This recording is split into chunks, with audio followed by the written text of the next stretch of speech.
آیات نمبر 18 تا 24 میں اہل ایمان کو بشارت کہ اللہ ان کی قربانیوں کو ضائع نہیں کرے گا۔ ان لوگوں کی پست حوصلگی پر افسوس جو اس دنیا کی چند روزہ لذتوں پر فریفتہ ہو کر اپنے رب کی مغفرت اور وسیع جنت کو بھول بیٹھے ہیں۔ انسانوں کو ہر حال میں اپنے رب سے راضی اور مطمئن رہنے کی ہدایت۔ اعوذ باللہ من الشیطان الرجیم ان المصدقین والمصدقات واقرضوا اللہ قرضا حسنا یضاعف لهم ولهم اجر کریم۔ بلا شبہ صدقہ دینے والے مرد اور صدقہ دینے والی عورتیں جو اللہ کو خلوص کے ساتھ قرض دے رہے ہیں، ان کے لیے یہ کئی گنا بڑھا دیا جائے گا اور ان کے لیے بہترین اجر ہوگا۔ والذین آمنوا باللہ ورسلہ اولئک هم الصدیقون والشہداء عند ربهم لهم اجرهم ونورهم۔ اور جو لوگ اللہ اور اس کے رسولوں پر ایمان لائے وہی لوگ اپنے رب کے نزدیک صدیق اور شہید ہیں، ان کے لیے ان کا اجر بھی ہے اور ان کا نور بھی ہے۔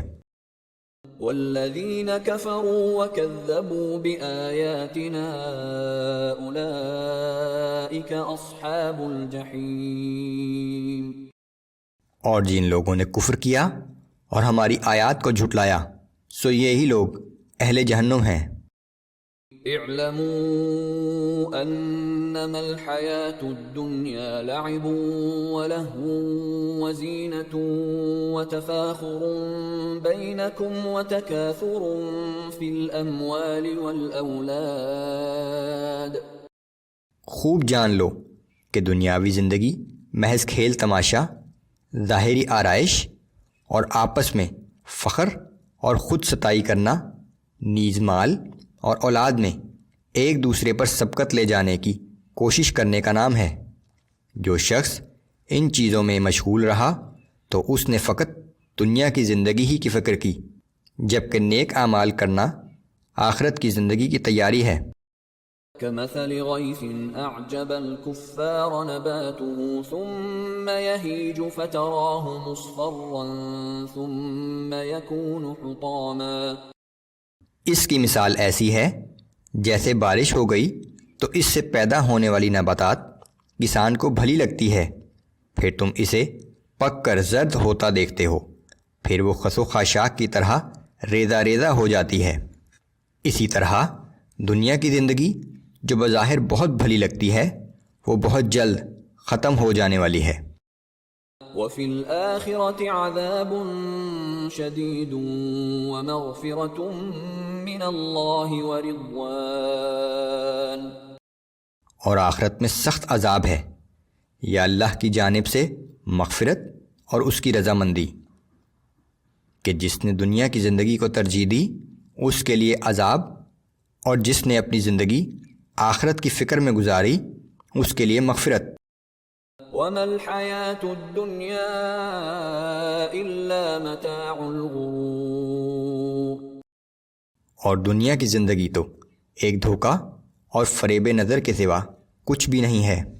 جو شخص دنیاوی زندگی ہی سے لطف اندوز ہوتا رہا اور آخرت کے لیے کچھ نہ کیا تو وہ ایک فریب ہی میں مبتلا رہا۔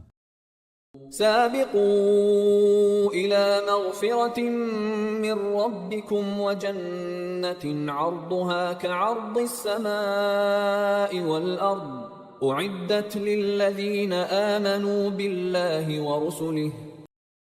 تم اپنے رب کی مغفرت حاصل کرنے کے لیے ایک دوسرے پر سبقت لے جانے کی کوشش کرو، اور اسی طرح اس جنت کے لیے بھی کہ جس کی وسعت آسمان اور زمین جیسی ہے، اور ان لوگوں کے لیے تیار کی گئی ہے جو اللہ اور اس کے رسولوں پر ایمان لائے۔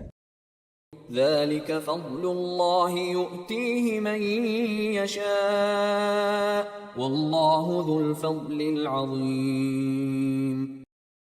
یہ اللہ کا فضل ہے، وہ جسے چاہتا ہے عطا فرما دیتا ہے، اور اللہ بڑا ہی فضل فرمانے والا ہے۔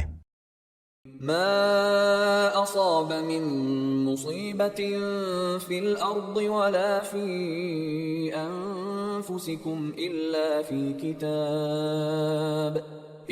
في كتاب من قبل أن نبرأها إن ذلك على الله يسير۔ کوئی آفت و مصیبت خواہ زمین پر کہیں آئے یا خود تم پر، اس کی تفصیل ہمارے پاس ان جانوں کے وجود میں آنے سے پہلے ہی ایک کتاب میں لکھی ہوئی ہے۔ بے شک ایسا کرنا اللہ کے لیے بہت آسان ہے۔ لِكَيْ لَا تَأْسَوْا عَلَى مَا فَاتَكُمْ وَلَا تَفْرَحُوا بِمَا آتَاكُمْ۔ یہ اس لیے بتا دیا تاکہ جو چیز تمہیں نہ ملے یا تمہارے ہاتھ سے جاتی رہے اس پر رنجیدہ نہ ہوا کرو، اور جو کچھ وہ تمہیں عطا فرما دے اس پر بیجا غرور نہ کیا کرو۔ واللہ لا يحب كل مختال فخور الذين يبخلون ويأمرون الناس بالبخل۔ اور اللہ تکبر کرنے والے اور بیجا فخر کرنے والے ایسے لوگوں کو پسند نہیں کرتا جو خود بھی بخل کرتے ہیں اور دوسروں کو بھی بخل کی تلقین کرتے ہیں۔ ومن يتول فإن الله هو الغني الحميد۔ تو جو شخص اس نصیحت سے روگردانی کرے گا تو وہ جان لے کہ بے شک اللہ تو سب سے بے نیاز ہے اور صرف وہی قابل حمد و ثنا ہے۔